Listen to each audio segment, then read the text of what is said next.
ਕਹਿੰਦੇ ਕਿਸਾਨ ਨੂੰ ਅਸੀਂ ਯਾਦ ਕਰਤਾ। ਅਸਲ 'ਚ ਕਿਸਾਨ ਨੂੰ ਕੋਈ ਯਾਦ ਨਹੀਂ ਕੀਤਾ, ਵਪਾਰੀ ਨੂੰ ਯਾਦ ਕੀਤਾ ਵੀ ਉਹਦੀ ਫਸਲ ਆਪਣੇ ਭਾਅ ਤੇ ਲੁੱਟ ਲੇ ਤੇ ਆਪਣੇ ਭਾਅ ਤੇ ਗਾਂ ਜਿੱਥੇ ਮਰਜ਼ੀ ਜਾ ਕੇ ਵੇਚ ਲੇ। MSP ਤੇ ਖਰੀਦਣ ਤੋਂ ਸਰਕਾਰ ਭੱਜ ਗਈ, ਸਰਕਾਰ ਵਿੱਚੋਂ ਪਾਸੇ ਹਟ ਗਈ।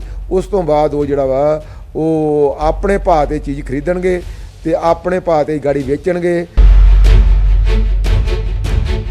ਜੇ ਕਿਸਾਨ ਮੁੱਕਰ ਜੇ ਤਾਂ ਉਹਨੂੰ 5000 ਤੋਂ ਲੈ ਕੇ 12000 ਰੁਪਇਆ ਰੋਜ਼ ਦਾ ਜੁਰਮਾਨਾ ਕੀਤਾ ਜਾਊਗਾ।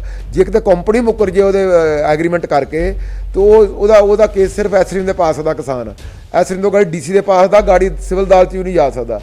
ਜਿਹੜਾ ਹੁਣ ਦੱਸੋ ਜਿਹੜੀਆਂ ਇਹ ਕੰਪਨੀਆਂ ਉਹਨਾਂ ਦੀ ਗਾੜੀ ਐਸਰੀਮ ਦੇ DC ਕਿੱਥੋਂ ਠਹਿਰਨਗੇ? ਕਾਤ ਕੀ ਉਹਨਾਂ ਦੀ ਜਿਨ੍ਹਾਂ ਦੇ ਗਾੜੀ ਤੇ ਇੱਥੇ ਪ੍ਰਧਾਨ ਮੰਤਰੀ ਮੁੱਖ ਮੰਤਰੀ ਜਿਹੜੇ ਆ ਉਹ ਗੋਡੇ ਟੇਕ ਕੇ ਬੈਠੇ, ਉਹਨਾਂ ਦੀ ਜਿਹੜੇ ਉਹਨਾਂ ਦੇ CEO ਆ ਕੰਪਨੀਆਂ ਦੇ, ਉਹਨਾਂ ਦੇ ਕਾਰਾਂ ਦੇ ਬੂਹੇ ਪ੍ਰਧਾਨ ਮੰਤਰੀ ਤੇ ਮੁੱਖ ਮੰਤਰੀ ਖੋਲਣ। ਉੱਥੇ ਐਸਰੀਮ ਦੇ DC ਦੀ ਕੀ ਕਾਤ ਆ? ਕਿਸਾਨ ਆਪਣੀਆਂ ਜ਼ਮੀਨਾਂ 'ਚ ਘਸਿਆਰੇ ਬਣ ਜਾਣਗੇ, ਉਹਨਾਂ ਕੋਲ ਜ਼ਮੀਨਾਂ ਚਲ ਜਾਣਗੀਆਂ। ਬਾਬਾ ਬੰਦਾ ਸਿੰਘ ਬਹਾਦਰ ਦੀਆਂ ਦਿੱਤੀਆਂ ਹੋਈਆਂ ਜ਼ਮੀਨਾਂ, ਦਵਾਈਆਂ ਹੋਈਆਂ ਜ਼ਮੀਨਾਂ 1710 ਦੇ ਵਿੱਚ ਜਿਹੜੀਆਂ ਜ਼ਮੀਨਾਂ ਦਵਾ ਕੇ ਗਏ ਸੀ, ਉਹ 310 ਸਾਲ ਬਾਅਦ ਫਿਰ ਸਾਡੇ ਕੋਲੋਂ ਜ਼ਮੀਨਾਂ ਜਾਣ ਦੀ ਤਿਆਰੀ ਆ। 11 ਸਾਲਾਂ ਦੀ ਗੁਲਾਮੀ ਜਿਹੜੀ ਆ ਉਹ ਪੈਣ ਦੀ ਤਿਆਰੀ ਆ। ਇਹ ਅੱਜ ਕੱਲ੍ਹ ਜਿਹੜੀਆਂ ਰਾਜਨੀਤਿਕ ਪਾਰਟੀਆਂ ਤਾਂ ਵੇਖਣ ਨੂੰ ਤੁਹਾਨੂੰ ਜਾਪਦੀਆਂ ਕੋਈ ਵੱਖਰੀਆਂ ਜਾਂ ਕੋਈ ਆ, ਅਸਲ ਦੇ ਵਿੱਚ ਸਾਰੇ ਹੀ ਇਹ ਕੰਪਨੀਆਂ ਦੇ ਜਿਹੜੇ ਕਾਰਪੋਰੇਟ ਘਰਾਣੇ ਉਹਨਾਂ ਦੇ ਏਜੰਟ ਆ। ਉਹਨਾਂ ਕੋਈ ਫੰਡ 'ਚ ਲੈਂਦੇ, ਉਹਨਾਂ ਨਾਲ ਚੋਣਾਂ ਲੜਦੇ ਆ। ਅਸਲ ਦੇ ਵਿੱਚ ਉਹ ਆਪਣੀ ਚਮੜੀ ਬਚਾਉਣ ਵਾਸਤੇ ਇਹਨਾਂ ਨੇ ਕੀਤਾ, ਕਿਉਂਕਿ ਇਹਨਾਂ ਦੀ ਜਿਹੜੀ ਆ ਬਿਲਕੁਲੋਂ ਇਹਨਾਂ ਦਾ ਹੋਂਦ ਮਿਟਣ ਵਾਲੀ ਸੀ ਅਕਾਲੀ ਦਲ ਦੀ ਪੰਜਾਬ ਦੇ ਵਿੱਚੋਂ।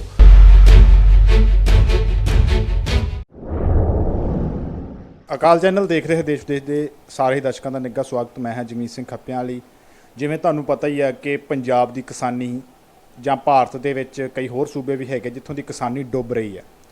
ਜ਼ਿਆਦਾ ਅਸਰ ਜਿਹੜਾ ਦੇਖਣ ਨੂੰ ਮਿਲ ਰਿਹਾ ਉਹ ਪੰਜਾਬ ਦੇ ਵਿੱਚ ਮਿਲ ਰਿਹਾ, ਕਿਉਂਕਿ ਪੰਜਾਬ ਦੇ ਵਿੱਚ ਸੰਘਰਸ਼ੀ ਅੱਜ ਤੋਂ ਨਹੀਂ ਪਹਿਲਾਂ ਤੋਂ ਹੀ ਪੈਦਾ ਹੁੰਦੇ ਆਏ ਰਹੇ। ਜਦੋਂ ਕਿਤੇ ਵੀ ਹਕੂਮਤਾਂ ਆਪਦਾ ਰਾਜ ਦਾ ਗਲਤ ਜਿਹੜਾ ਫਾਇਦਾ ਉਠਾਉਣ ਦੀ ਕੋਸ਼ਿਸ਼ ਕਰਦੀਆਂ ਤੇ ਪੰਜਾਬ ਦੇ ਸੰਘਰਸ਼ੀ ਲੋਕ ਜਿਹੜੇ ਉਹ ਸੜਕਾਂ 'ਤੇ ਆ ਜਾਂਦੇ ਨੇ। ਜਦੋਂ ਕਿਤੇ ਵੇਲੇ ਸੀਗੇ ਉਦੋਂ ਲੜਾਈਆਂ ਵੀ ਲੜੀਆਂ, ਅੱਜ ਹੋਰ ਵੇਲੇ ਨੇ, ਅੱਜ ਹੋਰ ਤਰੀਕਿਆਂ ਦੇ ਨਾਲ ਜਿਹੜਾ ਸੰਘਰਸ਼ ਕਰਦੇ ਨੇ। ਇਸੇ ਤਰ੍ਹਾਂ ਪੰਜਾਬ ਦੇ ਵਿੱਚ ਜਿਹੜੇ ਹੁਣ ਭਾਰਤ ਦੇ ਵਿੱਚ 3 ਆਰਡੀਨੈਂਸ ਜਾਰੀ ਕੀਤੇ ਨੇ, ਉਹਦੇ ਕਰਕੇ ਹਾਹਾਕਾਰ ਜਿਹੜੀ ਆ ਉਹ ਮੱਚੀ ਹੋਈ ਆ। ਪੰਜਾਬ ਦੇ ਜਿਹੜੇ ਕਿਸਾਨ ਉਹ ਪੂਰੀ ਤਰ੍ਹਾਂ ਸੜਕਾਂ 'ਤੇ ਨੇ। ਬਹੁਤ ਸਾਰੇ ਲੀਡਰ ਜਿਹੜੇ ਉਹ ਵੀ ਕਹਿ ਰਹੇ ਨੇ ਕਿ ਅਸੀਂ ਕਿਸਾਨਾਂ ਦੇ ਨਾਲ ਆ। ਉਹਦਾ ਅਸਲ ਸੱਚ ਕੀ ਆ ਜਾਂ ਦਿਲੋਂ ਨੇ, ਇਹ ਤਾਂ ਜਾਂ ਉਹ ਜਾਣਦੇ ਜਾਂ ਪ੍ਰਮਾਤਮਾ ਜਾਣਦਾ। ਪਰ ਕਿਸਾਨੀ ਇਸ ਹਾਲਾਤ 'ਤੇ ਆਈ ਪਈ ਆ। ਪਹਿਲਾਂ ਹੀ ਨਹੀਂ ਫਸਲਾਂ ਦੇ ਪੂਰੇ ਰੇਟ ਮਿਲਦੇ ਸੀ, ਕਹਿੰਦੇ ਸੀ ਕਿ ਫੇਰ ਬਦਲ ਲੈ ਕੇ ਆਓ, ਪਰ ਫੇਰ ਬਦਲ 'ਤੇ ਪਿਛਲੇ ਦਿਨੀ ਤੁਸੀਂ ਵੇਖਿਆ ਹੋਊਗਾ ਕਿ ਮੱਕੀ ਦਾ ਰੇਟ ਜਿਹੜਾ ਸੀ ਉਹ ਕੁਝ ਵੀ ਨਹੀਂ ਮਿਲਿਆ। ਤੇ ਅੱਜ ਜੇਕਰ ਮਾਲ ਦੇ ਵਿੱਚੋਂ ਇੱਕ ਮੱਕੀ ਦੀ ਛੱਲੀ ਖਰੀਦਣੀ ਹੋਵੇ ਤੇ 80 ਰੁਪਏ ਦੀ, ਤੇ ਜਿਹੜੀ ਕਦੇ 1 ਰੁਪਏ ਨਹੀਂ ਵਿਕੀ ਹੋਣੀ। ਇੰਨਾ ਜਿਹੜਾ ਇਹਨਾਂ ਨੇ ਲਾਭ ਪਾਤਰੀਆਂ ਨੇ ਉਠਾਇਆ। ਪਰ ਕਿਸਾਨ ਜਿਹੜਾ ਉਹ ਮਰਦਾ ਜਾ ਰਿਹਾ ਹੈ, ਫਾਇਦੇ ਲੈਂਦਾ ਹੈ। ਆਏ ਦਿਨ ਅਖਬਾਰਾਂ ਦੇ ਵਿੱਚ ਖਬਰਾਂ ਜਿਹੜੀਆਂ ਉਹ ਦੇਖਣ ਨੂੰ ਮਿਲਦੀਆਂ। ਜਿਹੜਾ ਹੁਣ 3 ਆਰਡੀਨੈਂਸ ਜਾਰੀ ਹੋਏ ਨੇ, ਇਸ ਦੇ ਸੰਬੰਧੀ ਅਸੀਂ ਗੱਲਬਾਤ ਕਰਾਂਗੇ। ਸਾਡੇ ਨਾਲ ਹੈਗੇ ਨੇ ਸਤਨਾਮ ਸਿੰਘ ਪੰਨੂ ਜੀ, ਕਿਸਾਨ ਮਜ਼ਦੂਰ ਸੰਘਰਸ਼ ਕਮੇਟੀ ਦੇ ਪੰਜਾਬ ਪ੍ਰਧਾਨ ਹੈਗੇ ਨੇ। ਸਭ ਤੋਂ ਪਹਿਲਾਂ ਤਾਂ ਜੀ, ਜਿਵੇਂ ਹੁਣ 3 ਆਰਡੀਨੈਂਸ ਇਹਨਾਂ ਜਾਰੀ ਕਰ ਦਿੱਤੇ ਨੇ, ਇਹਦਾ ਅਸਰ ਕੀ ਹੋਵੇਗਾ? ਇਹਨਾਂ ਨਾਲ ਇੰਨਾ ਰੌਲਾ ਜਿਹੜਾ ਪੈ ਗਿਆ, ਨੁਕਸਾਨ ਕੀ ਹੋ ਰਿਹਾ? ਪਹਿਲੀ ਗੱਲ ਤੇ ਵੀ ਜਿਹੜੇ 3 ਆਰਡੀਨੈਂਸ ਆ ਉਹ ਹੈ ਕੀ ਆ? ਜਿਹੜੇ 3 ਆਰਡੀਨੈਂਸ ਇਹਨਾਂ ਨੇ ਕੀਤੇ ਆ, ਇਹ ਪਹਿਲਾ ਆਰਡੀਨੈਂਸ ਹੈ ਜ਼ਰੂਰੀ ਵਸਤਾਂ ਨਿਯਮ 1955 ਸੋਧ ਬਿੱਲ 2020।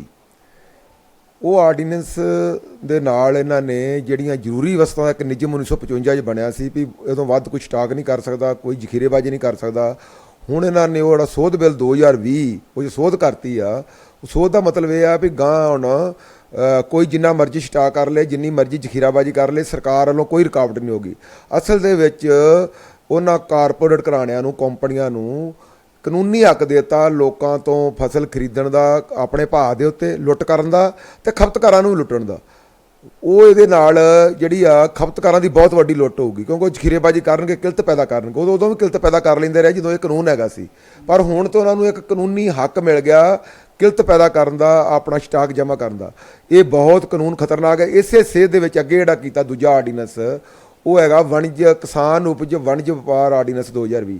ਕਿਸਾਨ ਦੀ ਉਪਜ ਜਿਹੜੀ ਉਹ ਵਣਜ ਵਪਾਰ ਉਹਦਾ ਕਿਸ ਤਰ੍ਹਾਂ ਹੋਣਾ?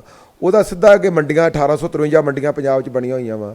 ਬਹੁਤ ਵਧੀਆ ਢਾਂਚਾ ਹੈ ਮੰਡੀਆਂ ਦਾ, ਜਿਹੜਾ ਮੰਡੀਕਰਨ ਦਾ, ਮੰਡੀ ਬੋਰਡ ਦਾ ਪੰਜਾਬ ਦੇ ਵਿੱਚ, ਜਿਹਦਾ 12,000 ਕਰੋੜ ਦੀ ਉਹਨਾਂ ਦੀ ਜਾਇਦਾਦ ਬਣੀ ਹੋਈ ਸੀਗੀ, ਜਿਹਦੇ ਤਹਿਤ ਮੰਡੀ ਦੇ ਵਿੱਚ ਕਿਸਾਨ ਜਾਂਦਾ ਸੀ, ਉਹਦੀ ਜਿਹੜੀ ਫਸਲ ਵਿਕਦੀ ਸੀ ਉਹਦੇ ਉੱਤੇ ਖਰੀਦਦਾਰ ਨੂੰ ਟੈਕਸ ਪੈਂਦਾ ਸੀ 6%। ਉਹਦੇ ਨਾਲ ਜਿਹੜੀਆਂ ਸੜਕਾਂ 71,000 ਕਿਲੋਮੀਟਰ ਲੰਮੀਆਂ ਸੜਕਾਂ ਬਣੀਆਂ, ਜਾਂ ਮੰਡੀਆਂ ਦੇ ਵਿੱਚ ਕੋਈ ਆਪਣਾ ਖੇਤਾਂ ਦੇ ਵਿੱਚ ਕੋਈ ਹਾਦਸਾ ਵਾਪਰ ਜਾਂਦਾ, ਕਿਸਾਨ ਨੂੰ ਉਹਦਾ 3 ਲੱਖ 2 ਲੱਖ ਰੁਪਈਆ ਉਹਨੂੰ ਮੁਆਵਜ਼ਾ ਮਿਲਦਾ ਸੀਗਾ, ਜਾਂ ਪਿੰਡਾਂ ਦੇ ਵਿੱਚ ਕੋਈ ਵਿਕਾਸ ਹੋ ਰਿਹਾ ਸੀ, ਉਹਨਾਂ ਪੈਸਿਆਂ ਨਾਲ ਹੋ ਰਹੀ 4,000 ਕਰੋੜ ਰੁਪਏ ਦੀ ਉਹ ਇੱਕ ਸਾਲ ਦੀ ਆਮਦਨ ਸੀ ਜਿਹੜੀ ਪੰਜਾਬ ਦੀ ਸਰਕਾਰ ਨੂੰ ਸੀ, ਉਹ ਵੀ ਖਤਮ ਹੋ ਗਈ ਇਹਦੇ ਨਾਲ। ਇਹਨਾਂ ਆਰਡੀਨੈਂਸ, ਜਿਹੜਾ ਦੂਸਰਾ ਆਰਡੀਨੈਂਸ ਆ, ਉਹਦੇ ਨਾਲ ਕਹਿੰਦੇ ਕਿਸਾਨ ਨੂੰ ਅਸੀਂ ਯਾਦ ਕਰਤਾ। ਅਸਲ 'ਚ ਕਿਸਾਨ ਨੂੰ ਕੋਈ ਯਾਦ ਨਹੀਂ ਕੀਤਾ, ਵਪਾਰੀ ਨੂੰ ਯਾਦ ਕੀਤਾ ਵੀ ਉਹਦੀ ਫਸਲ ਆਪਣੇ ਭਾਅ 'ਤੇ ਲੁੱਟ ਲੇ ਤੇ ਆਪਣੇ ਭਾਅ 'ਤੇ ਗਾਂ ਜਿੱਥੇ ਮਰਜ਼ੀ ਜਾ ਕੇ ਵੇਚ ਲੇ। ਕਿਸਾਨ ਨੂੰ ਯਾਦ ਕੀ ਕੀਤਾ? ਕਿਸਾਨ ਤੇ ਵਿਚਾਰਾ 5 ਕਿਲੋਮੀਟਰ ਦੇ ਘੇਰੇ ਤੋਂ ਬਾਹਰ ਜਾ ਕੇ ਆਪਣੀ ਫਸਲ ਨਹੀਂ ਵੇਚ ਸਕਦਾ। ਉਹ ਕਿੱਥੇ ਜਾ ਕੇ ਫਸਲ ਵੇਚ ਸਕਦਾ? ਉਹਦੇ ਕੋਲ ਇੰਨੀ ਵਾਹ ਹੀ ਨਹੀਂ। ਉਹਦੇ ਕਰਜ਼ੇ ਦਾ ਵਾਲ ਵਾਲੇ ਵਿੰਨਿਆ ਪਿਆ ਵਾ, ਸੈਟੀਆਂ ਦਾ, ਆੜਤੀਆਂ ਦਾ, ਆਪਣੇ ਦਾ, ਬੈਂਕਾਂ ਵਾਲਿਆਂ ਦਾ, ਹਰ ਦਾਰੇ ਦਾ ਉਹਨੇ ਕਰਜ਼ਾ ਦੇਣਾ ਵਾ। ਉਹਦੀ ਫਸਲ ਕਿੱਥੇ, ਉਹ ਵਿਚਾਰਾ ਕਿੱਥੇ ਵੇਚ ਲੂਗਾ? ਇਸ ਕਰਕੇ ਜਿਹੜਾ ਇਹ ਦੂਸਰਾ ਆਰਡੀਨੈਂਸ ਆ ਉਹ ਪੂਰੀ ਤਰ੍ਹਾਂ ਕਿਸਾਨੀ ਨੂੰ ਮਾਰਨ ਵਾਲਾ, ਇਕੱਲੀ ਕਿਸਾਨੀ ਨੂੰ ਮਾਰਨ ਵਾਲਾ ਨਹੀਂ, 30,000 ਆੜਤੀ ਆ ਪੰਜਾਬ ਦੇ ਵਿੱਚ, ਉਹ ਖਤਮ ਹੋ ਜਾਊਗਾ। 3 ਲੱਖ ਜਿਹੜੇ ਆ ਆਪਣੇ ਪੱਲੇਦਾਰ, ਉਹਨਾਂ ਦਾ ਖਾਤਮਾ ਹੋ ਜਾਊਗਾ। 2 ਲੱਖ ਮਨੀਮ, ਉਹਨਾਂ ਦਾ ਖਾਤਮਾ ਹੋ ਜਾਊਗਾ। ਹੋਰ ਛੋਟੇ ਦੁਕਾਨਦਾਰ, ਦਸਤਕਾਰਾਂ ਦਾ, ਪੂਰੇ ਸਮਾਜ ਤੇ ਸਾਰੇ ਵਰਗਾਂ ਤੇ ਦਾ ਅਸਰ ਪੈਣਾ। ਜਿਹੜਾ ਦੂਜਾ ਆਰਡੀਨੈਂਸ ਆ ਬਹੁਤ ਖਤਰਨਾਕ ਆਰਡੀਨੈਂਸ ਆ, ਜਿਹਦੇ ਨਾਲ ਸਿੱਧਾ ਫਾਇਦਾ ਜਿਹੜਾ ਉਹ ਜਾਣਾ ਵਾ 1-2 ਵਾਰਾਂ ਉਹ, ਕਿਉਂਕਿ 164 ਰੁਪਏ ਉਹਨਾਂ ਨੂੰ ਕਣਕ ਮਗਰ ਫਾਇਦਾ ਹੋਊਗਾ, ਜਿਹੜਾ ਫੀਸ ਨਹੀਂ ਦੇਣੀ ਪੈਣੀ, ਕਿਉਂਕਿ ਫੀਸ ਢਾਲ ਲਈ ਗਈ ਆ। ਉਹ 'ਚ ਫੀਸ ਉਹਨਾਂ ਨੂੰ ਮੁਕਤ ਕਰਤਾ ਗਿਆ ਵੀ ਤੁਹਾਨੂੰ ਕੋਈ ਫੀਸ ਦੇਣ ਦੀ ਲੋੜ ਨਹੀਂ, ਜਿੱਥੋਂ ਮਰਜ਼ੀ ਖਰੀਦ ਲਓ। 164 ਕਣਕ ਮਗਰ 155 ਰੁਪਈਆ ਝੋਨੇ ਮਗਰ ਉਹਨਾਂ ਨੂੰ ਬਚਣਗੇ। ਤੇ ਉਹਦੇ ਵਿੱਚ ਹੋ ਸਕਦਾ ਉਹ 1-2 ਵਾਰਾਂ ਉਹਨਾਂ ਨੂੰ 100 ਰੁਪਈਆ ਵੱਧ ਵੀ ਦੇ ਦੇਣ ਕਿਸਾਨਾਂ ਨੂੰ। ਉਸ ਤੋਂ ਬਾਅਦ ਜਦੋਂ MSP 'ਤੇ ਖਰੀਦਣ ਤੋਂ ਸਰਕਾਰ ਭੱਜ ਗਈ, ਸਰਕਾਰ ਵਿੱਚੋਂ ਪਾਸੇ ਹਟ ਗਈ, ਉਸ ਤੋਂ ਬਾਅਦ ਉਹ ਜਿਹੜਾ ਵਾ ਉਹ ਆਪਣੇ ਭਾਅ 'ਤੇ ਚੀਜ਼ ਖਰੀਦਣਗੇ ਤੇ ਆਪਣੇ ਭਾਅ 'ਤੇ ਗਾੜੀ ਵੇਚਣਗੇ। ਉਸ ਟਾਈਮ ਦੇ ਉੱਤੇ ਕਿਸਾਨਾਂ ਦੀ ਫਸਲ ਜਿਹੜੀ ਆ 600-700 800 ਹਜ਼ਾਰ ਰੁਪਏ ਤੋਂ ਵੱਧ ਵਿਕਣ ਵਾਲੀ ਕੋਈ ਸਮੱਸਿਆ ਨਹੀਂ, ਜਾਂ ਕੋਈ ਨਹੀਂ ਲੱਗਦਾ ਕਾਰਨ ਵੀ ਵੱਧ ਖਰੀਦਣ, ਕਿਉਂਕਿ ਇਸ ਵੇਲੇ ਮਕਈ ਦਾ ਤੁਸੀਂ ਹਾਲ ਵੇਖ ਲਓ, 1850 ਰੁਪਇਆ ਰੇਟ ਸੀਗਾ ਤੇ ਉਹਦਾ ਰੇਟ 700 800 900 ਹਜ਼ਾਰ ਤੋਂ ਵੱਧ ਮਕਈ ਨਹੀਂ ਵਿਕੀ। ਜੇ 1% ਲੋਕ ਮਕਈ ਬੀਜਦੇ ਆ, ਜੇ ਉਹਦਾ ਰੇਟ ਸਰਕਾਰਾਂ ਸਾਨੂੰ ਇਹ ਜਿਹੜੇ ਆ ਪੰਜਾਬ ਦੀ ਸਰਕਾਰ ਜਾਂ ਕੇਂਦਰ ਦੀ ਸਰਕਾਰ ਨਹੀਂ ਦਵਾ ਸਕੀ, ਤੇ ਤੁਸੀਂ ਦੱਸੋ ਜਿਹੜੇ 95-96% ਲੋਕ ਝੋਨਾ ਬੀਜਣਗੇ, ਝੋਨਾ ਬੀਜਿਆ ਹੋਇਆ ਵਾ ਜਾਂ ਇੰਨੀ ਵੱਡੀ ਤਾਦਾਦ 'ਚ ਫਸਲ ਬੀਜੀ ਜਾਂਦੀ ਆ, ਉਹਦਾ ਰੇਟ ਸਾਨੂੰ ਕੀ ਦਵਾ ਦੇਣਗੇ? ਇਸ ਕਰਕੇ ਬਹੁਤ ਵੱਡਾ ਇਹ ਇੱਕ ਰਾਂ ਕਿਸਾਨਾਂ ਦਾ ਕਹਾਣ ਹੋਣਾ, ਕਿਸਾਨੀ ਨੇ ਖੇਤੀ ਤੋਂ ਬਾਹਰ ਹੋ ਜਾਣਾ। ਹੁਣ ਤੀਸਰਾ ਆਰਡੀਨੈਂਸ ਕੀ ਆ? ਤੀਸਰਾ ਆਰਡੀਨੈਂਸ ਇਸੇ ਸੇਧ 'ਚ ਅੱਗੇ ਕੀਤਾ ਗਿਆ, ਉਹਦਾ ਨਾਂ ਦਿੱਤਾ ਇਹਨਾਂ ਕੀਮਤ ਗਰੰਟੀ ਖੇਤੀ ਸੇਵਾਵਾਂ ਸਤ੍ਹਾ ਤੇ ਭਰੋਸਾ ਆਰਡੀਨੈਂਸ 2020। ਉਹਦਾ ਸਿੱਧਾ ਮਤਲਬ ਆ ਵੀ ਕਿਸਾਨ ਜੀ ਸਮਝੌਤੇ ਕਰ ਲੂਗਾ, ਕੰਪਨੀਆਂ ਨਾਲ ਸਮਝੌਤੇ ਕਰ ਲਏ। ਹੁਣ ਉਹ ਸਮਝੌਤਾ ਕੀ ਕਰੂਗਾ? ਵੀ ਜੇ ਕਿਸਾਨ ਸਮਝੌਤਾ ਕਰਦਾ ਉਹਦੇ ਨਾਲ, ਜੇ ਕਿਸਾਨ ਮੁੱਕਰ ਜੇ ਤਾਂ ਉਹਨੂੰ 5,000 ਤੋਂ ਲੈ ਕੇ 12,000 ਰੁਪਇਆ ਰੋਜ਼ ਦਾ ਜੁਰਮਾਨਾ ਕੀਤਾ ਜਾਊਗਾ। ਜੇ ਕਿਤੇ ਕੰਪਨੀ ਮੁੱਕਰ ਜੇ ਉਹਦੇ ਐਗਰੀਮੈਂਟ ਕਰਕੇ, ਤਾਂ ਉਹਦਾ ਕੇਸ ਸਿਰਫ ਐਸਰੀਮ ਦੇ ਪਾਸ ਦਾ ਕਿਸਾਨ, ਐਸਰੀਮ ਤੋਂ ਗਾੜੀ DC ਦੇ ਪਾਸ ਦਾ, ਗਾੜੀ ਸਿਵਲ ਅਦਾਲਤ 'ਚ ਵੀ ਨਹੀਂ ਜਾ ਸਕਦਾ। ਜਿਹੜਾ ਹੁਣ ਦੱਸੋ ਜਿਹੜੀਆਂ ਇਹ ਕੰਪਨੀਆਂ ਉਹਨਾਂ ਦੇ ਗਾੜੀ ਐਸਰੀਮ ਦੇ DC ਕਿੱਥੋਂ ਠਹਿਰਨਗੇ? ਉਹਨਾਂ ਦੇ ਗਾੜੀ ਕੀ ਕਾਤ ਕੀ ਉਹਨਾਂ ਦੀ, ਜਿਨ੍ਹਾਂ ਦੇ ਗਾੜੀ ਤੇ ਇੱਥੇ ਪ੍ਰਧਾਨ ਮੰਤਰੀ, ਮੁੱਖ ਮੰਤਰੀ ਜਿਹੜੇ ਆ ਉਹ ਗੋਡੇ ਟੇਕ ਕੇ ਬੈਠੇ, ਉਹਨਾਂ ਦੀ ਜਿਹੜੇ ਉਹਨਾਂ ਦੇ CEO ਆ ਕੰਪਨੀਆਂ ਦੇ, ਉਹਨਾਂ ਦੇ ਕਾਰਾਂ ਦੇ ਬੂਹੇ ਪ੍ਰਧਾਨ ਮੰਤਰੀ ਤੇ ਮੁੱਖ ਮੰਤਰੀ ਖੋਲ੍ਹਣ, ਉੱਥੇ ਐਸਰੀਮ ਦੇ DC ਦੀ ਕੀ ਕਾਤ ਆ? ਤੇ ਸਿਵਲ ਅਦਾਲਤ ਦਾ ਬੂਹਾ ਦਰਵਾਜ਼ਾ ਬੰਦ ਕਰਤਾ ਗਿਆ। ਬਿਲਕੁਲੋਂ ਉਹਦੇ ਸਿੱਧਾ ਵਾ ਵੀ ਜਿਹੜੇ ਕਿਸਾਨਾਂ ਦੇ ਜਿਹੜੇ ਆ ਉਹ ਜ਼ਮੀਨਾਂ ਉਹਨਾਂ ਦੀਆਂ ਜਾਣਗੀਆਂ। ਉਦੋਂ ਗਾ ਇਹਨਾਂ ਕਰਤਾ ਵੀ ਜਿਹੜੇ ਕਿਸਾਨ ਆ ਆਪਣੀ ਜ਼ਮੀਨ ਦੇ ਸਕਦੇ ਠੇਕੇ 'ਤੇ, ਜੇ ਨਹੀਂ ਉਹਨਾਂ ਕੋਲ ਕਰਜ਼ਾ ਚੜ੍ਹ ਗਿਆ ਵਾ, ਨਹੀਂ ਖੇਤੀ ਹੁੰਦੀ, ਉਹ ਜ਼ਮੀਨ ਕੰਪਨੀਆਂ ਨੂੰ ਦੇ ਸਕਦੇ ਆ। ਉਹਦੇ ਵਿੱਚ ਉਹਨਾਂ ਨੇ ਜਿਹੜਾ ਹੈਗਾ ਸੀਗਾ ਠੇਕਾ ਖੇਤੀ ਬਿੱਲ 2018 ਉਹ ਪਾਸ ਕਰਾ ਲਿਆ ਮੋਦੀ ਨੇ। ਉਹਦੇ ਤਹਿਤ ਸਿੱਧਾ ਵਾ ਵੀ ਉਹ ਜ਼ਮੀਨਾਂ ਆਪਣੀਆਂ ਠੇਕੇ 'ਤੇ ਦੇ ਦੇਣ। ਐਗਰੀਮੈਂਟ ਹੋਣਗੇ, ਵੱਡੇ ਫਾਰਮ 500 ਹਜ਼ਾਰ 2,000 3,000 4,000 5,000 ਏਕੜ ਦੇ ਫਾਰਮ ਬਣਨਗੇ। ਉਹਦੇ ਵਿੱਚ ਕਿਸਾਨ ਆਪਣੀਆਂ ਜ਼ਮੀਨਾਂ 'ਚ ਘਸਿਆਰੇ ਬਣ ਜਾਣਗੇ, ਉਹਨਾਂ ਕੋਲ ਜ਼ਮੀਨਾਂ ਚੱਲ ਜਾਣਗੀਆਂ। ਬਾਬਾ ਬੰਦਾ ਸਿੰਘ ਬਹਾਦਰ ਦੀਆਂ ਦਿੱਤੀਆਂ ਹੋਈਆਂ ਜ਼ਮੀਨਾਂ, ਦਵਾਈਆਂ ਹੋਈਆਂ ਜ਼ਮੀਨਾਂ 1710 ਦੇ ਵਿੱਚ ਜਿਹੜੀਆਂ ਜ਼ਮੀਨਾਂ ਦਵਾ ਕੇ ਗਏ ਸੀ, ਉਹ 310 ਸਾਲ ਬਾਅਦ ਫਿਰ ਸਾਡੇ ਕੋਲੋਂ ਜ਼ਮੀਨਾਂ ਜਾਣ ਦੀ ਤਿਆਰੀ ਆ। 11 ਸਾਲਾਂ ਦੀ ਗੁਲਾਮੀ ਜਿਹੜੀ ਆ ਉਹ ਪੈਣ ਦੀ ਤਿਆਰੀ ਆ। ਇਸ ਕਰਕੇ ਬਹੁਤ ਵੱਡਾ ਜਿਹੜੇ ਤਿੰਨੋਂ ਆਰਡੀਨੈਂਸ ਇੱਕੇ ਸੇਧ 'ਚ ਕੀਤੇ ਗਏ ਆ। ਇਸ ਤੋਂ ਪਹਿਲਾਂ ਇਹ ਕੋਈ ਅੱਜ ਇਹਨਾਂ ਨੂੰ ਨਵਾਂ ਨਹੀਂ ਗਾ, ਕੋਈ ਫੁਰਨਾ ਨਹੀਂ ਫੁਰਿਆ। ਇਹ 1990 ਤੋਂ ਬਾਅਦ ਜਿਹੜੀਆਂ ਨੀਤੀਆਂ ਬਣੀਆਂ ਨਿੱਜੀਕਰਨ, ਉਦਾਰੀਕਰਨ, ਸਸਾਰੀਕਰਨ ਦੀਆਂ, ਉਹਦੇ 'ਚ ਡਾਕਟਰ ਮਨਮੋਹਨ ਸਿੰਘ ਜਦੋਂ ਵਿੱਤ ਮੰਤਰੀ ਬਣਿਆ, ਨਰਸਿਮਹਾ ਰਾਓ ਦੀ ਸਰਕਾਰ ਸੀ, ਉਹ ਟਾਈਮ ਤੇ ਨੀਤੀਆਂ ਬਣੀਆਂ, ਉਹਨਾਂ ਨੀਤੀਆਂ ਨੂੰ ਅੱਗੇ ਵਧਾਉਂਦੇ ਗਏ ਆ। 2012 ਚ ਬਾਲੀ ਦੇ ਵਿੱਚ ਜਿਹੜਾ ਕਮਲ ਸ਼ਰਮਾ ਹੈਗਾ ਸੀਗਾ, ਆਪਣਾ ਆਨੰਦ ਸ਼ਰਮਾ ਵਿੱਤ ਮੰਤਰੀ ਸੀ ਯੂਪੀਏ ਦਾ, ਵਣਜ ਮੰਤਰੀ ਸੀਗਾ, ਉਹ ਉੱਥੇ ਮੰਨ ਕੇ ਆਇਆ ਵੀ ਅਸੀਂ 2017 ਤੱਕ ਇਹ ਜਿਹੜੇ ਖੁੱਲੀ ਮੰਡੀ ਕਰ ਦਿਆਂਗੇ, ਇਹ ਮੰਡੀ ਦਾ ਢਾਂਚਾ ਤੋੜ ਦਿਆਂਗੇ, ਕਣਕ ਝੋਨੇ ਦੀ ਖਰੀਦ ਬੰਦ ਕਰ ਦਿਆਂਗੇ। ਉਹ 17 ਦੇ ਵਿੱਚ 14 ਚ ਦੂਜੀ ਸਰਕਾਰ ਆ ਗਈ। 17 ਜਿਹੜੀ ਇੰਡੋਨੇਸ਼ੀਆ 'ਚ ਜਿਹੜੀ ਹੋਈ ਆ ਆਪਣੇ ਜਿਹੜੀ ਬਿਊਨਸ ਆਇਰਸ ਅਰਜਨਟਾਈਨਾ ਦੇ ਵਿੱਚ ਮੁੜ ਕੇ ਮੀਟਿੰਗ ਹੋਈ ਇਹਨਾਂ ਦੀ, ਉਹਦੇ ਵਿੱਚ ਜਿਹੜਾ ਸ਼੍ਰੇਸ਼ ਪ੍ਰਭੂ ਆ ਮੋਦੀ ਦਾ ਜਿਹੜਾ ਹੈਗਾ ਸੀਗਾ, ਮੋਦੀ ਸਰਕਾਰ ਦਾ ਵਣਜ ਮੰਤਰੀ ਸੀਗਾ, ਉਹ ਮੰਨ ਕੇ ਆਇਆ ਉੱਥੇ ਵੀ ਸਾਨੂੰ 19 ਦੀਆਂ ਚੋਣਾਂ ਲਗਾ ਲਓ, 19 ਤੋਂ ਬਾਅਦ ਅਸੀਂ ਇਹ ਤੋੜ ਦਾਂਗੇ। ਤਾਂ ਉਹਨਾਂ ਨੇ 2020 ਚ ਇਹ ਆਰਡੀਨੈਂਸ ਤੋੜਿਆ। ਇਹ ਵਿਸ਼ਵ ਵਪਾਰ ਸੰਸਥਾ ਦੇ ਦਬਾਅ ਤੋੜਿਆ, ਇਹ ਕਾਰਪੋਰੇਟ ਘਰਾਣੇ ਦੇ ਦਬਾਅ ਤੋੜਿਆ, ਇਹ ਵਿਸ਼ਵ ਬੈਂਕ ਦੇ ਦਬਾਅ ਤੋੜਿਆ। ਇਹ ਉਹਨਾਂ ਦੇ ਦਬਾਅ ਥੱਲੇ ਸਾਰਾ ਦੇਸ਼ ਦੇ ਜਿਹੜੇ ਏਜੰਟ ਬਣ ਕੇ ਕੰਮ ਕਰ ਰਹੇ ਆ। ਇਹ ਅੱਜ ਕੱਲ੍ਹ ਜਿਹੜੀਆਂ ਰਾਜਨੀਤਿਕ ਪਾਰਟੀਆਂ ਤਾਂ ਵੇਖਣ ਨੂੰ ਤੁਹਾਨੂੰ ਜਾਪਦੀਆਂ ਕੋਈ ਵੱਖਰੀਆਂ ਜਾਂ ਕੋਈ ਆ, ਅਸਲ ਦੇ ਵਿੱਚ ਸਾਰੇ ਹੀ ਇਹ ਕੰਪਨੀਆਂ ਦੇ ਜਿਹੜੇ ਕਾਰਪੋਰੇਟ ਘਰਾਣੇ ਉਹਨਾਂ ਦੇ ਏਜੰਟ ਆ, ਉਹਨਾਂ ਕੋਈ ਫੰਡ 'ਚ ਲੈਂਦੇ, ਉਹਨਾਂ ਨਾਲ ਚੋਣਾਂ ਲੜਦੇ ਆ। ਜੀ ਤੁਸੀਂ ਗੱਲ ਕੀਤੀ ਆ ਵੀ ਇਹਦੇ ਨਾਲ ਆੜਤੀਏ ਜਿਹੜੇ ਪੱਲੇਦਾਰ ਕਿੰਨੇ ਜਿਹੜੇ ਉਹ ਬੇਕਾਰ ਕੰਮ ਤੋਂ ਜਿਹੜੇ ਉਹਨਾਂ ਦੇ ਕੰਮ ਨਿਕਲ ਜਾਣਗੇ ਹੱਥਾਂ ਦੇ ਵਿੱਚੋਂ, ਪਰ ਸੰਘਰਸ਼ ਕਿਸਾਨ ਨੂੰ ਕਿਉਂ ਕਰਨਾ ਪੈਂਦਾ? ਇਹ ਕਿਸਾਨ ਦਾ ਤਾਂ ਕੀਤਾ ਜਾਊਗਾ ਨਾ, ਕਿਸਾਨੀ ਦਾ ਤਾਂ ਕੀਤਾ ਜਾਊਗਾ। ਕਿਸਾਨੀ ਦਾ ਤੇ ਫਸਲ ਜਿਹੜੀ ਆ ਜਦੋਂ 700-800 ਵਿਕੂਗੀ, ਉਧਰਲੇ ਬੰਨੇ ਬਿਜਲੀ ਸੁੱਧ ਬਿੱਲ 2020 ਪਾਸ ਕਰ ਰਿਹਾ, ਜਿਹਦੇ ਨਾਲ ਉਹਨੂੰ 72,000 ਬੰਬੀ ਦਾ ਬਿੱਲ ਲੱਗੂਗਾ ਸਾਲ ਦਾ। ਉਹ ਮਜ਼ਦੂਰਾਂ ਦੀ 200 ਯੂਨਿਟ ਵੀ ਖੋਈ ਜਾਊਗੀ। ਉਹਦੇ ਵਿੱਚ ਜਦੋਂ ਕਿਸਾਨ ਦੀ ਫਸਲ ਖਰੀਦਣੀ, ਅਸਲ ਦੇ ਵਿੱਚ ਕੀ ਸ਼ਾਂਤਾ ਕੁਮਾਰ ਕਮੇਟੀ ਦੀ ਰਿਪੋਰਟ 2014 ਚ ਨਾ ਆਈ ਆ, ਉਹ ਰਿਪੋਰਟ ਨੂੰ ਇਹ ਲਾਗੂ ਕਰ ਰਹੇ। ਉਹਦੇ ਵਿੱਚ ਉਹਨਾਂ ਨੇ ਉਦੋਂ ਕਹਿਤਾ ਯਾਰ ਸਹੀ ਤੋੜ ਦਿਓ, ਤੇ ਕਿਸਾਨ ਸਰਕਾਰ ਉਹਨਾਂ ਕੁ ਜਿਹੜਾ ਉਹਨੂੰ ਅੰਨ ਸੁਰੱਖਿਆ ਵਾਸਤੇ ਜਿੰਨਾ ਕੁ ਅਨਾਜ ਚਾਹੀਦਾ ਉਹਨਾਂ ਖਰੀਦੇ, ਬਾਕੀ ਅਨਾਜ ਪ੍ਰਾਈਵੇਟ ਜਿਹੜਾ ਸੈਕਟਰ ਦੇ ਵਿੱਚ ਵੇਚਿਆ ਜਾਵੇ। ਅਸਲ 'ਚ ਉਸੇ ਨੀਤੀ ਨੂੰ ਇਹ ਲਾਗੂ ਕਰ ਰਿਹਾ, ਜਿਹੜੀ ਵਿਸ਼ਵ ਵਪਾਰ ਸੰਸਥਾ ਦੀ ਬਣੀ ਹੋਈ ਨੀਤੀ ਆ। ਉਹਦੇ ਤਹਿਤ ਅੰਨ ਸੁਰੱਖਿਆ ਅਧੀਨ ਜਿੰਨਾ ਕੁ ਅਨਾਜ ਚਾਹੀਦਾ ਉਹਨਾਂ ਖਰੀਦਣਗੇ, ਬਾਕੀ ਅਨਾਜ ਸਾਰਾ ਪ੍ਰਾਈਵੇਟ ਸੈਕਟਰ ਜਾਊਗਾ। ਉਹਦੇ ਨਾਲ ਕਿਸਾਨ ਦੀ ਬਹੁਤ ਵੱਡੇ ਪੱਧਰ ਤੇ ਲੁੱਟ ਹੋਊਗਾ, ਤੇ ਉਸ ਤੋਂ ਬਾਅਦ ਉਹ ਜ਼ਮੀਨ ਜਿਹੜੀ ਆ ਇਹਨਾਂ ਨੂੰ ਠੇਕੇ ਦੇ ਕੇ ਪਾਸੇ ਹੋ ਜਾਊਗਾ ਜ਼ਮੀਨ। ਜੀ ਤੁਸੀਂ ਗੱਲ ਕੀਤੀ ਕਿ ਇਹਦੇ ਨਾਲ ਕਿਸਾਨ ਦੇ ਨਾਲ ਕਿਸਾਨ ਨੂੰ ਤਾਂ ਘਾਟਾ ਹੈਗਾ ਹੀ ਆ, ਆੜਤੀਆਂ ਨੂੰ, ਮਜ਼ਦੂਰਾਂ ਨੂੰ, ਪੱਲੇਦਾਰਾਂ ਨੂੰ, ਹਰੇਕ ਨੂੰ ਘਾਟਾ ਹੈਗਾ। ਪਰ ਕੀ ਹੁੰਦਾ ਹੈ ਕਿ ਇਹਦੇ ਲਈ ਸੰਘਰਸ਼ ਕਰਨੇ ਪੈਂਦੇ। ਜਿਵੇਂ ਹੁਣ ਤੁਹਾਡੀ ਪਾਰਟੀ ਕਹਿੰਦੇ ਤੁਹਾਡੀ ਜਿਹੜੀ ਇਹ ਬਣੀ ਹੋਈ ਆ, ਜਥੇਬੰਦੀ ਬਣੀ ਹੋਈ ਆ, ਇਹ ਜਥੇਬੰਦੀ ਕੀ ਸੰਘਰਸ਼ ਕੀ ਕਰ ਰਹੀ ਹੈ?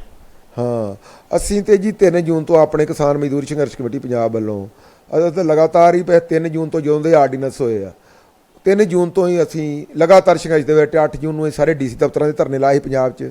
ਉਸ ਤੋਂ ਬਾਅਦ ਅਸੀਂ ਜਿਹੜੇ ਆ 21 ਜੁਲਾਈ ਨੂੰ ਸਾਰੇ ਪਾਰਲੀਮੈਂਟ ਮੈਂਬਰਾਂ ਦੇ ਘਰਾਂ ਗਾੜੀ ਧਰਨੇ ਲਾਏ ਆ, ਜਿੱਥੇ ਸਾਡੇ ਤੇ ਲਾਠੀਚਾਰਜ ਹੋਇਆ ਬਾਦਲ ਪਿੰਡ ਦੇ ਵਿੱਚ, ਉੱਥੇ ਵੀ ਧਰਨੇ ਲਾ ਕੇ ਆਏ ਆ। ਜਿੱਥੇ ਕਿ ਬਾਦਲ ਦਾ ਜਿਹੜਾ ਅੱਜ ਉਹ ਕਹਿ ਰਿਹਾ ਯੂ ਟਰਨ ਲੈ ਗਏ, ਵੀ ਟਰਨ ਲੈ ਗਏ ਆ, ਜਦੋਂ ਕਿ ਉੱਥੇ ਦੋਨੋਂ ਮੀਆਂ ਬੀਬੀ, ਇੱਕ ਮੰਤਰੀ, ਕੇਂਦਰੀ ਮੰਤਰੀ ਤੇ ਉਹਨਾਂ ਦਾ ਜਿਹੜਾ ਅਕਾਲੀ ਦਲ ਦਾ ਪ੍ਰਧਾਨ, ਦੋਨੋਂ ਕਹਿ ਰਹੇ ਸੀ ਵੀ ਇਹ ਅਕਾਲੀ ਦਲ ਦੇ ਹੱਕ 'ਚ ਆ, ਇਹ ਲੋਕਾਂ ਦੇ ਹੱਕ 'ਚ ਆ। ਜਿਹੜੇ ਆਰਡੀਨੈਂਸ ਆ ਇਹਨਾਂ ਨਾਲ ਕਿਸਾਨਾਂ ਨੂੰ ਭਾਅ ਜ਼ਿਆਦਾ ਮਿਲ ਜਾਣੇ ਆ, ਕਿਸਾਨਾਂ ਨੂੰ ਜਿਹੜੀ ਆਮਦਨ ਦੁੱਗਣੀ ਹੋ ਜਾਣੀ ਹੈ, ਇਸ ਤਰ੍ਹਾਂ ਦੀਆਂ ਗੱਲਾਂ ਕਰਦੇ ਸੀ। ਅੱਜ ਜਿਹੜੇ ਲੋਕਾਂ ਦੇ ਦਬਾਅ ਨਾ ਚੱਲਦੇ ਹੋਏ ਉਹ ਇੱਕਦਮ ਜਿਹੜਾ ਵਾ ਯੂ ਟਰਨ ਲਿਆ।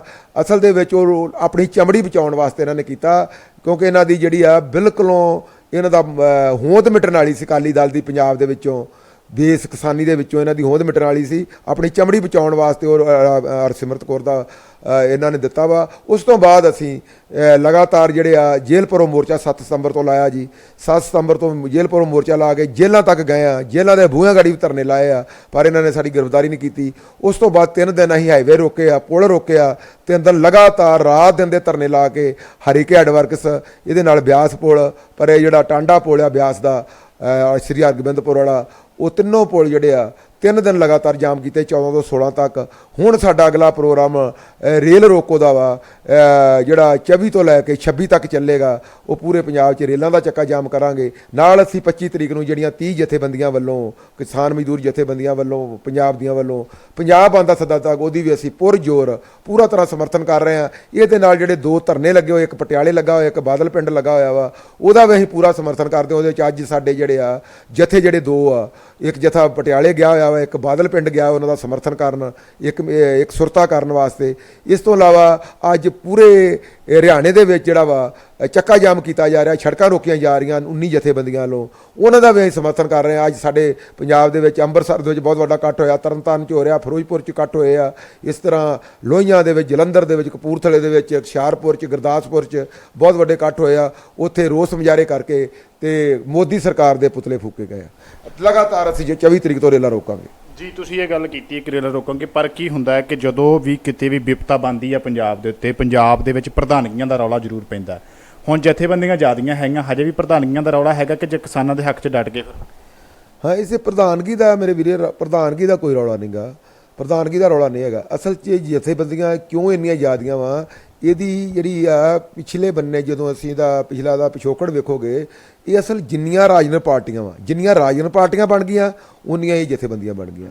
ਅਸਲ 'ਚ ਜਿੰਨੀਆਂ ਵੀ ਜਥੇਬੰਦੀਆਂ 30 ਦੀਆਂ 30 ਅਸੀਂ ਉਹਨਾਂ 'ਚ ਸ਼ਾਮਲ ਨਹੀਂ ਹੈਗੇ, ਪਰ ਅਸੀਂ ਮੈਚ ਜ਼ਰੂਰ ਕਰ ਰਹੇ ਹਾਂ ਕਿਉਂਕਿ ਕਿਸਾਨਾਂ ਦੇ ਹਿੱਤ ਦੇਖਦੇ ਹੋਏ। ਪਰ ਉਹ ਜਿਹੜੀਆਂ 30 ਦੀ 30 ਜਥੇਬੰਦੀਆਂ ਉਹ ਰਾਜਨੀਤਿਕ ਪਾਰਟੀਆਂ ਦੀਆਂ ਵਿੰਗ ਆ, ਉਹਨਾਂ ਦੇ ਵਿੰਗ ਆ। ਜਿੰਨੀਆਂ ਰਾਜਨੀਤਿਕ ਪਾਰਟੀਆਂ ਪੰਜਾਬ 'ਚ ਕੰਮ ਕਰ ਰਹੀਆਂ ਉਨੀਆਂ ਜਥੇਬੰਦੀਆਂ ਕੰਮ ਕਰ ਰਹੀਆਂ। ਹਾਂ, ਇੱਥੇ ਅਸੀਂ ਜਿਹੜਾ ਇਸ ਵੇਲੇ ਜੋ ਇੱਕ ਚੰਗੀ ਗੱਲ ਜੋ ਜਾਪ ਰਹੀ ਪੰਜਾਬ ਦੇ ਵਿੱਚ, ਉਹ ਇਹ ਆ ਵੀ ਪੂਰੇ ਪੰਜਾਬ ਦੇ ਵਿੱਚ ਜਿੰਨੀਆਂ ਵੀ ਕਿਸਾਨਾਂ ਦੀਆਂ ਜਥੇਬੰਦੀਆਂ ਵਾ ਉਹ ਇੱਕ ਸੁਰਤਾ ਨਾਲ ਚੱਲ ਰਹੀਆਂ ਵਾ, ਉਹਨਾਂ ਦਾ ਤਾਲਮੇਲ ਨਾਲ ਸੰਘਰਸ਼ ਚੱਲ ਰਿਹਾ। ਜਿਸ ਤਰ੍ਹਾਂ ਅਸੀਂ ਸਾਰਿਆਂ ਦਾ ਸਮਰਥਨ ਕਰ ਰਹੇ ਹਾਂ, 25 ਤਰੀਕ ਨੂੰ ਅਸੀਂ ਪੰਜਾਬ ਬੰਦ ਦਾ ਸੱਦੇ ਦਾ ਹਮਾਇਤ ਕਰ ਰਹੇ ਹਾਂ। ਇਸ ਤੋਂ ਪਹਿਲਾਂ 14 ਤਰੀਕ ਨੂੰ ਉਹਨਾਂ ਨੇ ਕੋਈ 15 ਤਰੀਕ ਨੂੰ ਪ੍ਰੋਗਰਾਮ ਦਿੱਤੇ ਸੀ, ਉਹਨਾਂ ਦੀ ਵੀ ਅਸੀਂ ਹਮਾਇਤ ਕੀਤੀ ਸੀ। ਜੀ, ਤੁਸੀਂ ਇਹ ਗੱਲ ਕੀਤੀ ਕਿ ਤੁਸੀਂ ਹਮਾਇਤ ਕਰ ਰਹੇ ਹੋ ਕਿ ਸਾਰੇ ਇਕੱਠੇ ਚੱਲ ਰਹੇ ਨੇ, ਪਰ ਕੀ ਇਲਜ਼ਾਮ ਵੀ ਲੱਗਦੇ ਨੇ ਕਿ ਕਈ ਵਾਰ ਸਮਝੌਤੇ ਕਰ ਜਾਂਦੇ ਨੇ ਆਗੂ, ਤੇ ਜਿਹੜੇ ਪਿਛਲੇ ਹੁੰਦੇ ਸੰਘਰਸ਼ੀ ਹੁੰਦੇ, ਡਾਂਗਾ ਖਾਣ ਵਾਲੇ ਹੋਰ, ਸਮਝੌਤੇ ਕਰਨ ਵਾਲੇ ਤੇ ਰਾਜ ਭਾਗ ਲੈਣ ਵਾਲੇ ਹੋਰ। ਹਾਂ, ਇਹ ਤੁਹਾਡੀ ਬਿਲਕੁਲ ਸਵਾਲ ਤੁਹਾਡਾ ਜਿਹੜਾ ਵਾ ਬਹੁਤ ਵਧੀਆ ਸਵਾਲ ਆ, ਕਿਉਂਕਿ ਜਦੋਂ ਲੋਕਾਂ ਦਾ ਭਰੋਸਾ ਟੁੱਟ ਜਾਂਦਾ ਵਾ, ਤਾਂ ਲੋਕਾਂ ਦਾ ਭਰੋਸਾ ਟੁੱਟਦਾ ਉਦੋਂ ਆ ਜਦੋਂ ਜਿਹੜੇ ਆਗੂ ਆ ਉਹ ਵਿਕਾਊ ਹੋ ਜਾਂਦੇ ਆ, ਉਹ ਸਮਝੌਤੇ ਕਰ ਜਾਂਦੇ ਅੰਦਰ ਖਾਤੇ।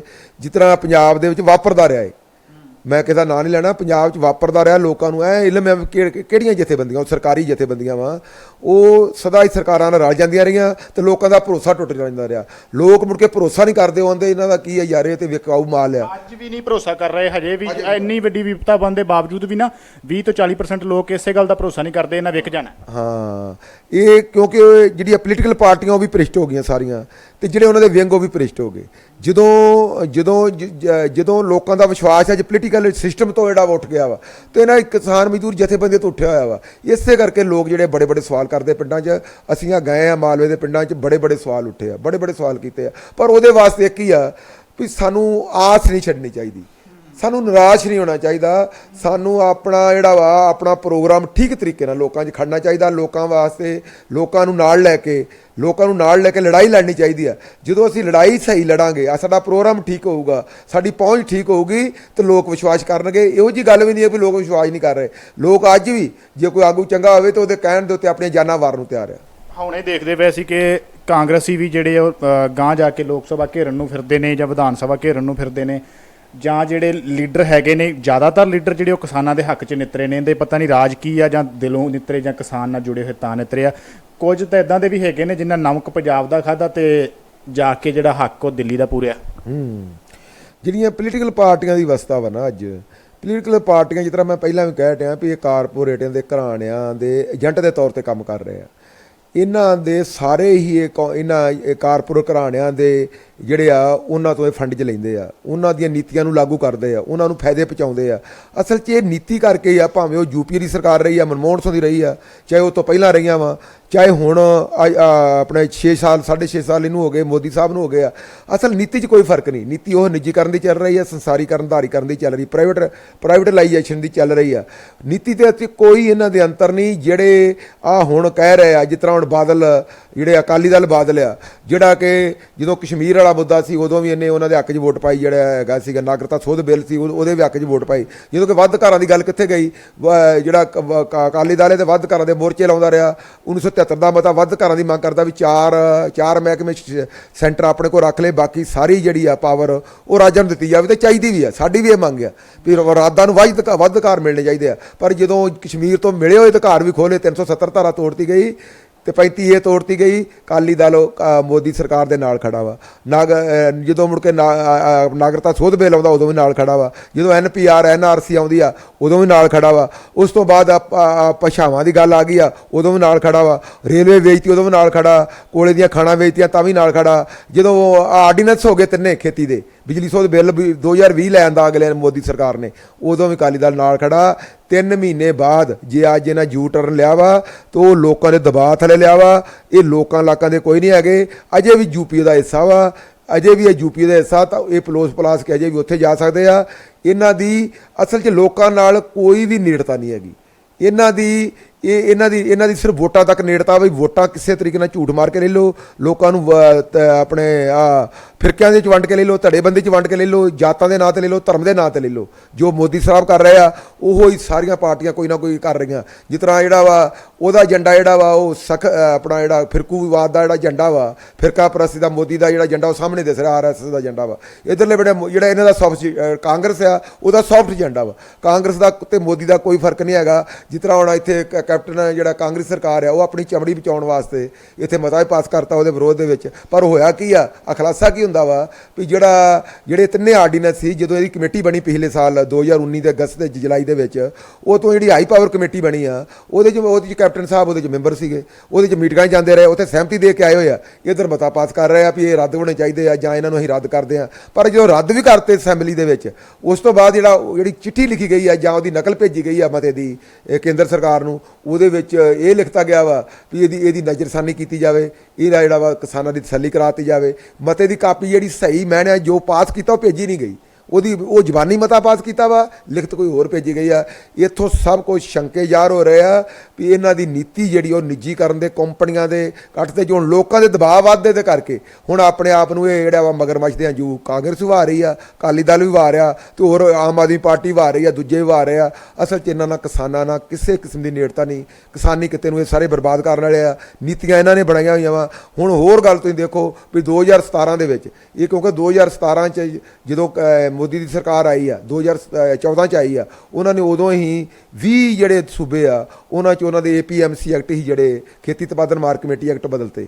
ਕੈਪਟਨ ਆਪਣੇ ਮੁੱਖ ਮੰਤਰੀ ਨੇ ਕੈਪਟਨ ਨੇ ਬਦਲਿਆ 14/8/2017 ਨੂੰ ਅਸੈਂਬਲੀ 'ਚ ਸੋਧ ਕਰਕੇ ਕੈਪਟਨ ਨੇ ਨਿੱਜੀ ਮੰਡੀਆਂ ਬਣਾਉਣ ਦੀ ਖੁੱਲ੍ਹ ਦਿੱਤੀ ਆ।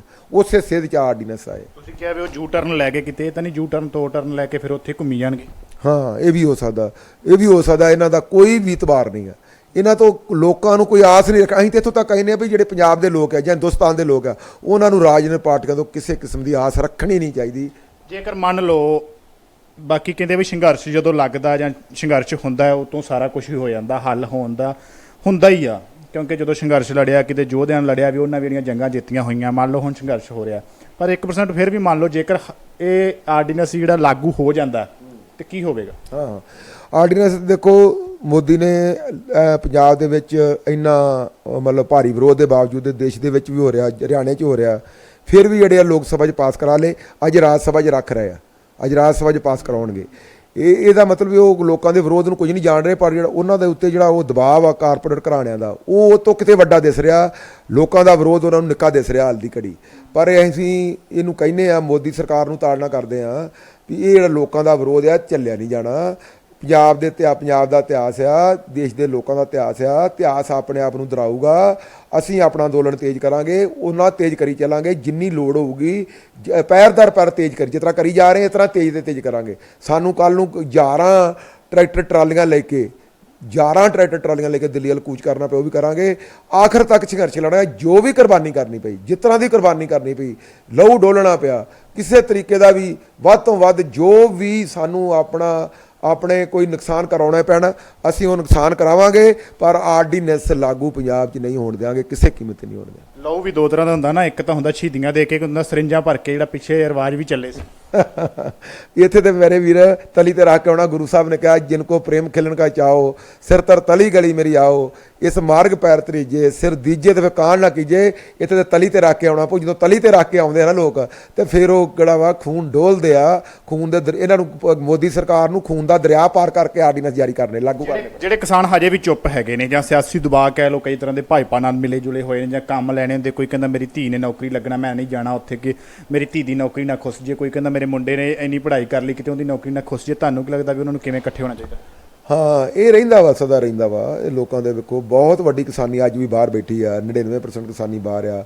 ਹੁਣ ਲੋਕਾਂ ਦਾ ਹੰਗਾਰਾ ਹੈ, ਭਾਵੇਂ ਉਹ ਘਰਾਂ 'ਚ ਵੀ ਬੈਠੇ ਆ, ਪਰ ਉਹਨਾਂ ਦਾ ਹੰਗਾਰਾ ਇਹ ਆ ਵੀ ਆਰਡੀਨੈਂਸ ਲਾਗੂ ਨਹੀਂ ਹੋਣੇ ਚਾਹੀਦੇ। ਇਹ ਇੱਕ ਵੱਡੀ ਗੱਲ ਹੈ। ਨਫ਼ਰਤ ਕਰ ਰਹੇ ਆ ਪੋਲੀਟੀਕਲ, ਜਿੰਨੇ ਵੀ ਪੋਲੀਟੀਸ਼ੀਅਨ ਆ, ਕੋਈ ਵੀ ਪਾਰਟੀ, ਅਕਾਲੀ ਦਲ ਆ, ਕਾਂਗਰਸ ਆ, ਭਾਜਪਾ ਵਾ, ਸਾਰਿਆਂ ਨੂੰ ਹੀ ਜਿਹੜੇ ਪੰਜਾਬ ਦੇ ਲੋਕ ਆ ਉਹ ਇਸ ਵੇਲੇ ਪੂਰੀ ਤਰ੍ਹਾਂ ਨਫ਼ਰਤ ਨਾਲ ਭਰੇ ਹੋਏ ਆ। ਤੇ ਲੋਕਾਂ ਦਾ ਇੱਕ ਹੰਗਾਰਾ ਮਿਲ ਰਿਹਾ ਵਾ। ਇਹ ਗੱਲਾਂ ਰਹਿੰਦੀਆਂ ਵਾ, ਜਿਹੜੇ ਕੁਝ ਲੋਕ ਕੋਈ ਲਾਲਚਾਂ ਕਰਕੇ ਜਾਂ ਕੋਈ ਡਰ ਕਰਕੇ ਜਾਂ ਕੁਝ ਹੋਰ ਕਾਰਨਾਂ ਕਰਕੇ ਇਹ ਲੋਕ ਸਦਾ ਰਹੇ ਆ। ਵੇਖੋ ਗੁਰੂਆਂ ਦੀ ਆਪਾਂ ਜੇ ਵੇਖੀਏ ਇਤਿਹਾਸ ਵੇਖੀਏ ਤਾਂ ਗੁਰੂਆਂ ਨਾਲ ਲੋਕ ਕਿੰਨੇ ਕਾਏ ਸੀ। ਬਾਬੇ ਬੰਦੇ ਬਹਾਦਰ ਨਾਲ ਜ਼ਮੀਨ ਜਦੋਂ ਜਾਣਾ ਸੀ, ਜਦੋਂ ਸਰਹੰਦ ਵਾਲੀ ਜੰਗ ਦੇ ਵਿੱਚ ਚਲੇ ਗਏ, ਉਸ ਜ਼ਮੀਨਾਂ ਜਦੋਂ ਵਾਪਸ ਆ ਗਈਆਂ ਉਸ ਤੋਂ ਬਾਅਦ ਫਿਰ ਵੀ ਨਹੀਂ ਗਏ। ਇਸ ਤੋਂ ਬਾਅਦ ਅੰਗਰੇਜ਼ਾਂ ਦੇ ਖਿਲਾਫ ਲੜਾਈ ਲੜੀ ਆ। ਉਸ ਤੋਂ ਬਾਅਦ 74 ਸਾਲ ਕਾਲੇ ਅੰਗਰੇਜ਼ਾਂ ਨੂੰ ਹੋ ਗਏ ਆ। ਲੋਕ ਲੜਾਈ ਲੜ ਰਹੇ ਆ, ਲੜਨ ਵਾਲੇ ਵੀ ਰਹਿਣੇ ਆ ਤੇ ਚੁੱਪ ਕਰਕੇ ਬੈਠਣ ਵਾਲੇ ਵੀ ਰਹਿਣੇ ਆ, ਸਮਰਥਨ ਦੇਣ ਵਾਲੇ ਵੀ ਰਹਿਣੇ ਆ। ਇਹਦੀ ਕੋਈ ਚਿੰਤਾ ਨਹੀਂ। ਜਦੋਂ ਇਤਿਹਾਸ ਆਪਣੇ ਆਪ ਨੂੰ ਦੁਹਰਾਊਗਾ, ਇਤਿਹਾਸ ਦੁਹਰਾਊਗਾ। ਲੋਕ ਲੜਨ ਵਾਲੇ ਥੋੜ੍ਹੇ ਹੁੰਦੇ, ਸਦਾ ਹੀ ਲੜਨ ਵਾਲੇ ਥੋੜ੍ਹੇ ਹੁੰਦੇ, ਪਰ ਇਤਿਹਾਸ ਬਦਲ ਦਿੰਦੇ ਆ। ਗੁਰੂ ਤੇਗ ਬਹਾਦਰ ਸਾਹਿਬ ਨੇ ਜਦੋਂ ਸਿਰ ਕਟਾਇਆ ਜਾ ਕੇ ਦਿੱਲੀ 'ਚ, ਉਦੋਂ ਬਾਅਦ ਔਰੰਗਜ਼ੇਬ ਕਿਸੇ ਨੂੰ ਮੁਸਲਮਾਨ ਨਹੀਂ ਬਣਾ ਸਕਿਆ। ਉਹਨੂੰ ਨੀਤੀ ਆਪਣੀ ਵਾਪਸ ਕਰਨੀ ਪਈ ਸੀ। ਜੇ ਔਰੰਗਜ਼ੇਬ ਦੀ ਨੀਤੀ ਵਾਪਸ ਹੋ ਸਕਦੀ ਤੇ ਮੋਦੀ ਕਿਤੇ ਪਾਣੀ ਹਾਰ ਨਹੀਂ ਕਿਸੇ ਦੇ। ਜੀ ਬਿਲਕੁਲ, ਜਦੋਂ ਮੁਗਲਾਂ ਦਾ ਰਾਜ ਸੀਗਾ ਕਿ ਉਹਨਾਂ ਨੇ ਆਪਦੀਆਂ ਨੀਤੀਆਂ ਜਿਹੜੀਆਂ ਅਪਣਾਈਆਂ, ਜਿਨ੍ਹਾਂ ਨੇ ਜ਼ੁਲਮ ਕੀਤੇ ਉਹਨਾਂ ਲਈ ਗੁਰੂ ਸਾਹਿਬਾਂ ਪਾਤਸ਼ਾਹ ਨੇ ਸ਼ਹੀਦੀਆਂ ਦਿੱਤੀਆਂ। ਬਾਬਾ ਬੰਦਾ ਸਿੰਘ ਬਹਾਦਰ ਵਰਗਿਆਂ ਨੇ ਸ਼ਹੀਦੀਆਂ ਦਿੱਤੀਆਂ, ਜ਼ਮੀਨਾਂ ਰਿਕਵਾਇਰ ਕਰਾਈਆਂ ਉਹਨਾਂ ਤੋਂ, ਜਿਹੜੀਆਂ ਉਹਨਾਂ ਨੇ ਕਬਜ਼ੇ ਕੀਤੇ ਹੋਏ ਸੀ ਜਾਂ ਆਪਦੇ ਜਿਹੜੇ ਕਾਨੂੰਨ ਉਹਨਾਂ ਦੇ ਲਾਗੂ ਸੀਗੇ। ਸਮੇਂ-ਸਮੇਂ ਦੀ ਗੱਲ ਆ, ਸਮਾਂ ਬਦਲਦਾ ਗਿਆ। 300 ਸਾਲ ਕੁਝ ਬੀਤੇ ਆ। ਉਸ ਤੋਂ ਬਾਅਦ ਜਿਹੜਾ ਹਕੂਮਤ ਆਈ ਆ, ਨਵੀਂ ਹਕੂਮਤ ਆਈ ਆ, ਪਹਿਰਾਵਾ ਬਦਲਿਆ, ਕੱਪੜੇ ਬਦਲੇ ਨੇ। ਤੁਹਾਨੂੰ ਲੱਗਦਾ ਕਿ ਸਾਡੇ ਆਪਦੇ ਨੇ, ਪਰ ਨੀਤੀਆਂ ਜਿਹੜੀਆਂ ਅੰਦਰੋਂ ਆਈ ਨੇ ਉਹ ਦੁਬਾਰਾ ਫਿਰ ਉਸੇ ਨੀਤੀ ਦੇ ਨਾਲ ਜਿਹੜਾ ਜ਼ਕਰੀਏ ਹਰੀ ਰੰਗੇ ਹਰੀ ਤੇ ਸਾਰਾ ਕੁਝ ਕਰਦੇ ਰਹੇ, ਉਹਨਾਂ ਨੀਤੀਆਂ ਦੇ ਨਾਲ, ਘੱਟ ਗਿਣਤੀਆਂ ਦੇ ਨਾਲ ਧੱਕਾ ਕਰਨ ਦੀ ਜਿਹੜੀ ਆਦਤ ਇਹਨਾਂ ਦੀ ਨਹੀਂ ਗਈ ਤੇ ਨਾ ਹੀ ਇਹ ਲੱਗਦਾ ਜਾਵੇਗੀ। ਹਰੇਕ ਕਿਸਾਨ ਨੂੰ ਚਾਹੀਦਾ ਹੈ ਕਿ ਜੇਕਰ ਉਹਨੇ ਆਪਦੀ ਖੇਤੀ ਤੇ ਜੇ ਜੱਟਪੁਣਾ ਆਪਦਾ ਲਿਖਵਾਉਣਾ ਹੈ, ਤੇ ਕਲਾਕਾਰਾਂ ਨੂੰ ਵੀ ਚਾਹੀਦਾ ਜੇ ਜੱਟਪੁਣੇ ਤੇ ਗਾਣੇ ਕੱਢਣੇ ਆ ਤੇ ਕਿਸਾਨਾਂ ਦਾ ਸਾਥ ਦਿੱਤਾ ਜਾਵੇ। ਜੇਕਰ ਕਿਸਾਨ ਸਾਰੇ ਇੱਕ ਮੁੱਠ ਇਕੱਠੇ ਹੁੰਦੇ ਨੇ, ਤੀਲਾ ਤਾਂ ਟੁੱਟ ਜਾਂਦਾ ਜਦੋਂ ਬੌਕਰ ਇਕੱਠੀ ਬਣ ਜਾਂਦੀ ਆ। ਉਸ ਤੋਂ ਬਾਅਦ ਉਹ ਸਫਾਈ ਦਾ ਕੰਮ ਕਰਦੀ ਆ, ਕਈ ਕੰਮ ਆ ਜਾਂਦੀ ਆ। ਪਰ ਜੇਕਰ ਇਸ ਤਰ੍ਹਾਂ ਇਕੱਠੇ ਹੋ ਜਾਣਗੇ, ਤੀਲਾ ਕਰਕੇ ਇਕੱਠੇ ਹੋ ਜਾਣਗੇ, ਤੇ ਮੈਨੂੰ ਨਹੀਂ ਲੱਗਦਾ ਕਿ ਕੋਈ ਵੀ ਸਰਕਾਰ ਇਹਨਾਂ ਦੇ ਅੱਗੇ ਅੜ ਸਕੇਗੀ। ਉਹਨਾਂ ਨੂੰ ਜਿਹੜੇ ਆਪਦੇ ਕਾਨੂੰਨ ਉਹ ਵਾਪਸ ਲੈਣੇ ਪੈਣਗੇ। ਦਿਓ ਇਜਾਜ਼ਤ। ਵਾਹਿਗੁਰੂ ਜੀ ਕਾ ਖਾਲਸਾ, ਵਾਹਿਗੁਰੂ ਜੀ ਕੀ ਫਤਿਹ।